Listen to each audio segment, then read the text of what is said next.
Pourquoi je commence? Le début. Le collège. On va commencer par le collège. J'ai été au collège. Ça a été une expérience inoubliable vu que j'aimerais ne plus jamais y retourner. Donc c'était bien inoubliable. Hein. Bah, comme tout bon collégien qui se respecte, je suis différent. Donc forcément, les gens ne sont pas fans du différent.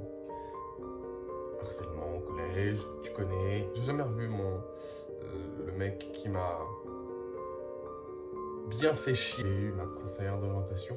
On va grimper vite dans les étapes hein, parce que ça va être très long sinon. Qu'est-ce que je voulais faire plus tard? C'est ce qu'elle m'a posé comme question. Bah, très franchement, j'en sais rien. Mais vous devez quand même avoir des envies. Bah non, en fait, j'en ai aucune idée, je viens de vous le dire. Mais si, vous devez forcément avoir des envies. Je sais pas, quelque chose qui vous intéresse. Bah non, en fait, j'en ai vraiment strictement aucune idée. Non, mais si. Je suis sûr que vous trouverez votre voie plus tard. Vous aimez bien le théâtre? Vous êtes au club théâtre? Oui, mais ça veut pas dire que je vais en faire un métier. Oui, non, mais ça peut vous intéresser quand même. Bon, en gros, c'est très compliqué de m'entendre avec les gens, c'est-à-dire les adultes. J'ai du mal avec cette idée-là, en fait, et à les respecter. Parfois, il y avait des têtes de cons, il y a des grosses têtes de cons, il faut l'avouer. Il y a des têtes de cons, oui, on peut l'avouer. Pour en venir, en fait, que je n'avais aucune idée de ce que je voulais faire après le collège. J'ai pas eu mon brevet. Est-ce que ça m'a vraiment aidé? Non. Ce que je savais à peu près faire, c'était de danser. Je me suis dit, pourquoi pas se lancer là-dedans?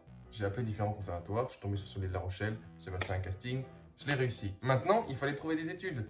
Oui, parce que forcément, dans la logique des choses, un enfant sans diplôme est un enfant nul. Calmons-nous. Calmons-nous. On se calme. Je suis allé au conservatoire de La Rochelle pendant 2 ans. J'ai trouvé une école là-bas, à La Rochelle, sympathique. J'ai fait mon bac pro accueil. J'ai arrêté la danse, trop cher, conservatoire. Après le bac, j'ai eu mon bac avec mention, un bac pro, sans jugement, s'il vous plaît. Ce bac ne m'a servi à rien, strictement à rien du tout. Vraiment, dans tous les CV que j'ai envoyés, j'ai jamais reçu de réponse positive, plutôt en ajoutant le fait que c'était grâce à mon bac que j'ai eu ce poste en fait. Après le bac, je ne sais toujours pas quoi faire. J'ai donc pris la décision de partir à Paris. Qui ne tente rien n'a rien. J'ai cherché une école de théâtre.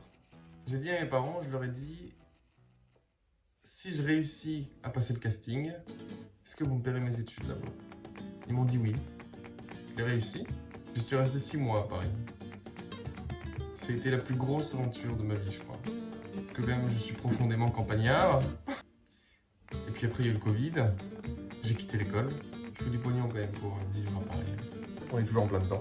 J'ai toujours pas eu. J'ai l'impression que ceux qui l'ont pas eu sont quand même des personnes, genre tu sais, limite à super pouvoir.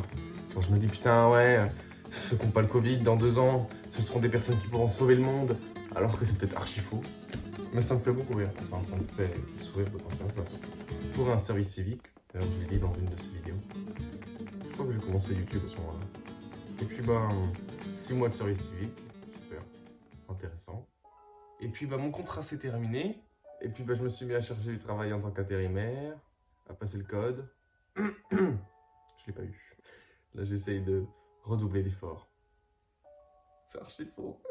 Je m'y plonge 1 heure ou 2 par jour. Et maintenant je sais pas quoi faire. J'en reviens à mon point de départ de la conseillère d'orientation du collège quoi. Qu'est-ce que tu veux faire plus tard? J'en sais rien. Sûr Enfin, j'aimerais bien ne pas être seul dans cette situation, quoi. Dans cette situation... Vas-y, je bégaye tellement ça me casse les couilles. D'être dans le vide total. Tu sais, de pas avoir de but. Je pourrais trouver un but.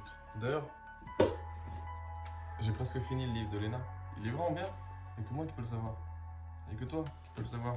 Ce que tu veux faire. Donc bon...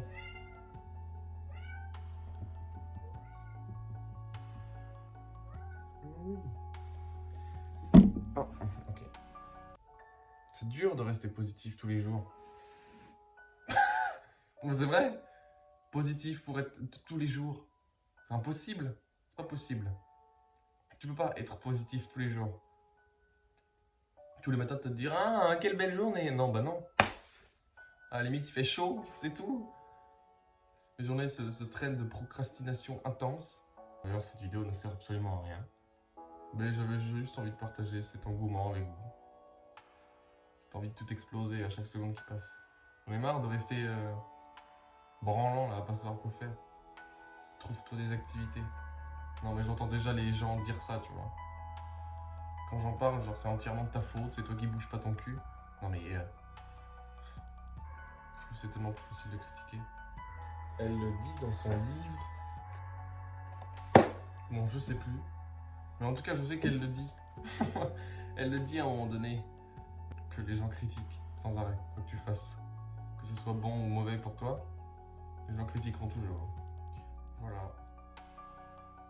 J'espère que cette vidéo vous fera passer le temps. Je trouve que c'est beaucoup plus simple de parler avec vous que parler avec un psy. Ça juste coûte moins cher. Parce que 50 balles prix du billet, merci bien. Hein. En tout cas, il fait beau aujourd'hui. Hein. Il fait une chaleur une belle chaleur. Bon allez, ciao les gars.